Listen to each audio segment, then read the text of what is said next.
When I remember back to the last exploration bull market, the prospect generators literally had a melt up because as buyers came into the market, there were no sellers to match them.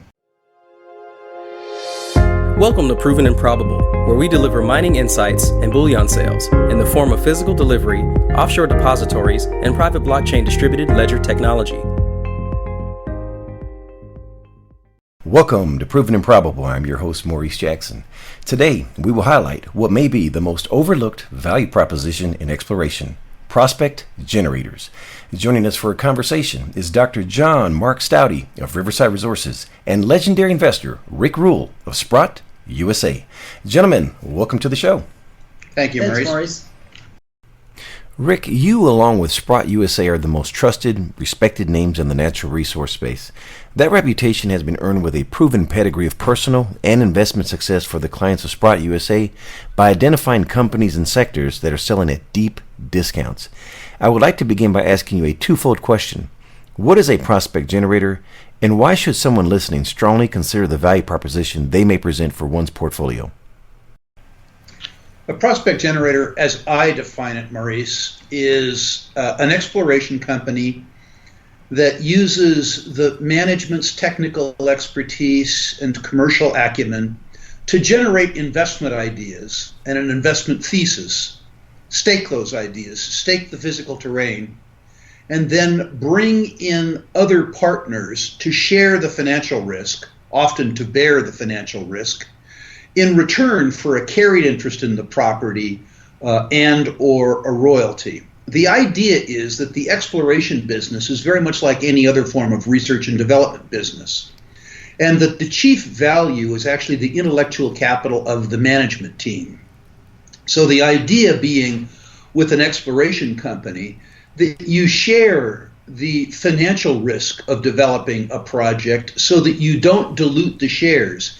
And you don't, as an investor, dilute your interest in the intellectual capital, which is in fact the most valuable asset that many of these small companies have. As to success, I'd like to answer the question statistically. When I was in university, I was taught that a mineralized anomaly had a 1 in 3,000 chance to become a mine. That means the value proposition offered up on Bay Street and Howe Street is that you have a 1 in 3,000 chance of a 10-to-1 return. Very poor math. Now, the truth is that a reasonably intelligent speculator can reduce those odds somewhat by buying into companies that employ serially successful people, or by confining one's speculations to companies where they've already established the third dimension, that is, where they have an ore body into a deposit. But still, over 35 or 40 years of speculating and exploration, I have invested in something over 65 public prospect generators. The truth is that my memory is now foggy enough that I can't tell you how many. But I've participated in 22 or 23 economic discoveries and 20 takeovers, which means that I have been successful on, shall we say, 20 of 65 starts, versus the expected statistical average in junior mining of 1 in 3,000. We had a young intern here years ago who told me that my experience was 3 standard deviations better than the industry experience as a whole. Now, that's the type of arithmetic that somebody like me can't help but pay attention to. If you want a dramatic example, probably the most dramatic example for me would have been Arequipa Resources, where there was a superb geological team generating prospects in Peru right after the signing path had been kicked out. In other words, after the flak jackets came on, but long before the currency was convertible. That company participated, if my memory serves me correctly, in 36 exploration campaigns, all of which were funded by other people's money. Had the company itself diluted itself over 36 exploration campaigns, they wouldn't have existed by the time that they made their final discovery, which was the Purina discovery. The upshot of that is that in the company's sort of 3 years of existence, they went from a 35-cent initial public offering to a $30 takeout by Barrick. Very limited dilution along the way, because the heavy lifting of their exploration, at least the financial heavy lifting of their exploration, was done with other people's money. Before I relinquish the microphone to my colleague, Dr. Jean-Marc Staude, I'd like to say one other thing that makes me feel comfortable about prospect generators. The truth is that I've spent hundreds of thousands, in fact millions of dollars, on research over the last 35 years, geological research, engineering research, financial research, and I've paid consultants hundreds of thousands of dollars. In prospect generation, the due diligence isn't done by me. It's done by major mining companies, by peers. And the people who are doing the due diligence don't send me a bill. They send Jean-Marc a check. Now, whether they're right or not, the fact that they invest in the outcome of their due diligence gives me extraordinary comfort. The fact that BHP or Rio Tinto or Teck or Barrick is doing not just the heavy lifting of the check writing, but also the heavy lifting of the due diligence for me, gives me special comfort. Quite a compelling value proposition. Jean-Marc, you're the CEO of a successful prospect generator. Please introduce us to Riverside Resources and the opportunity your company presents to the market. Well, Riverside follows the prospect generator model, and we've been able to focus in having partners. For example, now you're doing the work with BHP is a strategic alliance where they're fully funding, we're the boots on the ground doing the technical work. We generate projects. Recently, we spun out one of our projects. It's now moved ahead. We carry a royalty in those projects, and we get paid in shares. Therefore, we don't dilute our shareholder base. We can keep a very tight share structure as Riverside. What type of resources is Riverside exploring for, and where? We're largely focused in Mexico as well as in Canada. We focus a lot on gold, but we also have silver and copper. And the thing we really like is shallow open pit. It doesn't take so much capital to find, and when you find it, you very quickly can show that it's something large. It creates the urgency for the great discoveries. Does the Riverside Property Bank consist of greenfields or brownfields exploration plays, or a combination of both?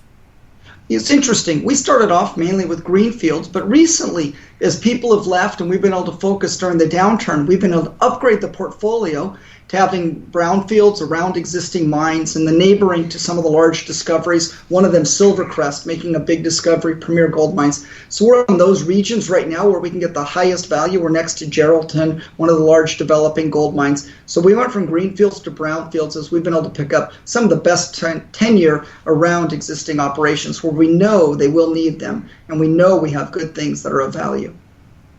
Rick, provide us with some background on your relationship with Jean-Marc, and how long have you been an investor in Riverside? My first memory of meeting Jean-Marc was at an investment conference in Vancouver many years ago when I was talking about prospect generation. And Jean-Marc came up afterwards and introduced himself as business development for BHP. So I immediately understood that he was ultimately a customer of mine, and of course did my best to impress him. He moved on, if my memory serves me correctly, from BHP to Teck. Right on. At some point in time, I tried to hire Jean-Marc. He had the very good sense to refuse me. But the consequence of that is that when he was starting his own company, Riverside, I was privileged to be one of the early investors. And we've been shareholders and backers of Riverside, among others, ever since. Rick, you referenced the success ratios of prospect generators versus traditional exploration companies, and you're one of the biggest advocates for PGs, and in particular, Riverside. Why has your level of commitment been so strong over the years, and what gives you confidence in the future of Riverside? Well, the truth is that success in prospect generation has to do with the technical acumen of the management team and their commercial acumen. I was particularly attracted to the fact that, Jean-Marc's pedigree and the pedigrees of his team were particularly well suited to the task at hand. I have always been interested in Mexican exploration in particular, and large copper gold systems. Jean-Marc, if my memory serves me well, went to the University of Arizona, which pioneered most of the modern exploration technology for those types of deposits. And Jean-Marc, as a consequence of his Rolodex, has been able to assemble around him a very highly skilled team. His particular advantage, though, was that he looks at deal structure from the customer's point of view, because Jean-Marc used to represent BHP in these negotiations, and after that represented Tech's interest in those negotiations. He understands something about, first of all, what the majors require in a joint venture and how to intelligently structure and price a joint venture so that it will be, A, fair to the Riverside shareholders, but also in the interest of the customer. I think that that commercial skill set is something that's lacking in some of the prospect generators that solely have great technical skills. Jean-Marc, last year Riverside announced a new strategic partner in billion-dollar market cap BHP. Why did BHP partner with Riverside, and share some of the details of the partnership? Yeah, I was really lucky. It turns out they wanted to grow into Mexico, and they knew that we had done these different types of partnerships for technical programs. Secondly, there were 12 companies reviewed that were operating in Mexico, and Riverside passed all of those and was selected as the operating group. BHP is 22,000 times bigger than us in market cap, so we're really two different things. And so we showed them that we could operate safely, efficiently, and we've done in the past. We've done these alliances with Kinross, Cliffs, Antofagasta, Hochschild Mining, continually being able to develop portfolios for the major companies. We can do it safely and effectively, and that's why BHP came in, and we're really enjoying working with them. This program is $1 million, and we've already been able to add another 50% as a new additional budget into the program each year for just the greenfield starting of the programs, and then it's a $5 million spend for them to earn into the project. We like those type of situations where they put up all the money, we put up all the sweat, we work together to develop projects, as Rick says, that are really work for the major. Sometimes they're too small for the major, but they can still be big enough for us. And we can put together those portfolios and then spin them out or do other deals in the future. So we really like working with these major companies. Rick, what does that convey to the person listening when two companies, Sprott USA and BHP, are committing capital into Riverside? Maurice, any time that you want to mention Sprott in conjunction with BHP and expertise, you have my, you certainly have my permission to do that.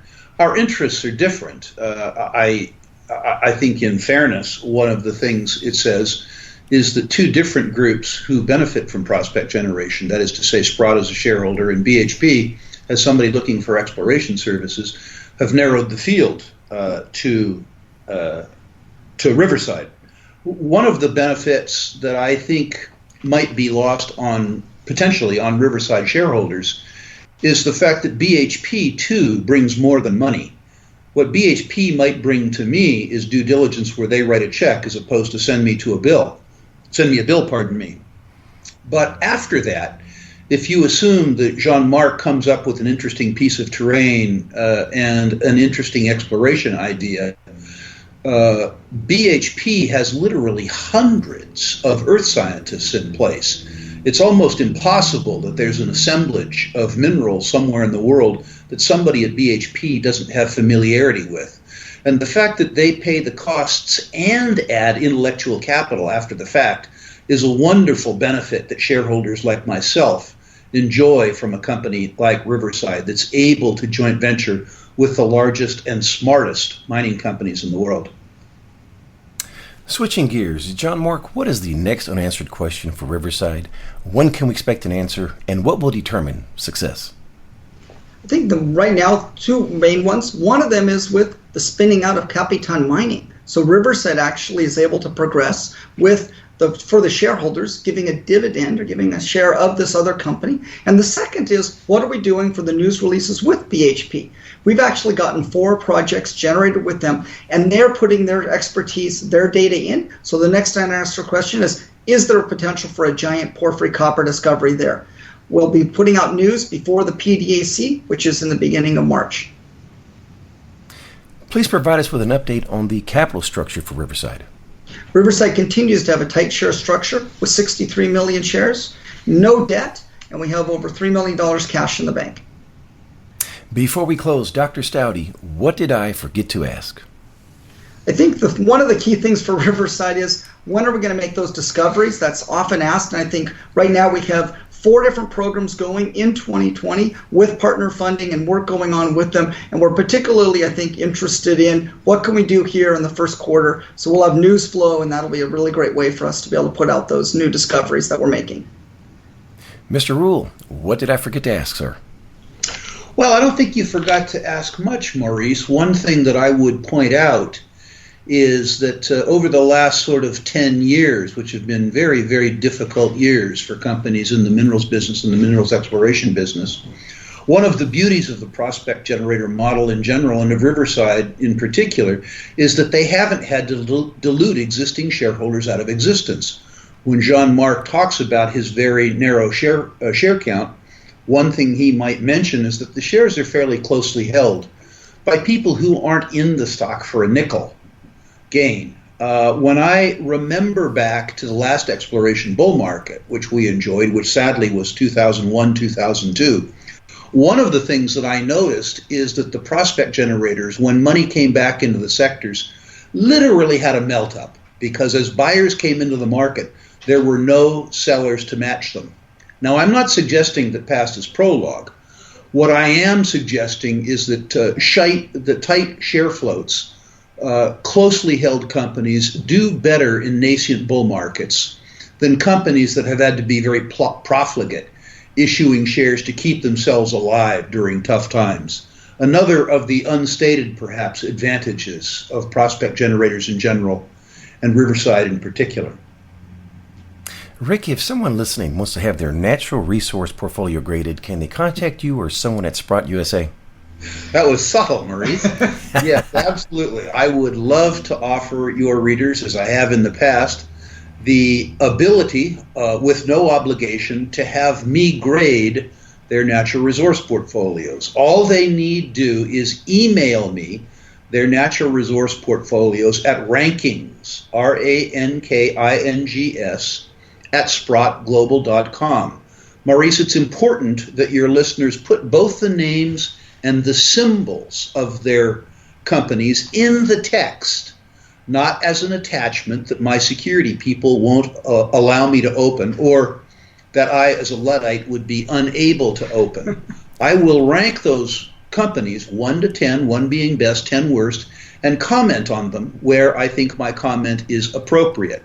As an added inducement, I will also email back a 40-year gold mining company index, which makes a spectacular case for investing in precious metals mining companies now, as well as a 100-year commodity chart. So we'll give you 2 charts, one about gold mining stocks, the other's about commodities, and we will probably, more importantly, rate the companies in your portfolio and return them to you. Remember, rankings, rankings, at sprottglobal.com. And in the subject line, please put in proven and probable. Jean-Marc, please share the website address and ticker symbol for Riverside Resources. Riverside is RIVRES.com. We're RRI on the venture, and we're RVSDF on the OTC. Before you make your next bullion purchase, make sure you call me. I'm a licensed representative for Miles Franklin Precious Metals Investments, where we provide a number of options to expand your precious metals portfolio, from physical delivery, offshore depositories, precious metal IRAs, and private blockchain distributed ledger technology. Call me directly at 855-505-1900, or you may email Maurice at milesfranklin.com. Riverside Resources is a sponsor of Proven and Probable, and we are proud shareholders for the virtues conveyed in today's message. Gentlemen, thank you both for joining us today on Proven and Probable. Thank you, Maurice. The information presented on Proven and Probable is provided for educational and informational purposes only, without any express or implied warranty of any kind, including warranties of accuracy, completeness, or fitness for any particular purpose. The information is not intended to be and does not constitute financial, investment, or trading advice, or any other advice. You should not make any financial, investment, or trading decision based on any of the information presented without first undertaking independent due diligence and consultation with a professional broker or competent financial advisor.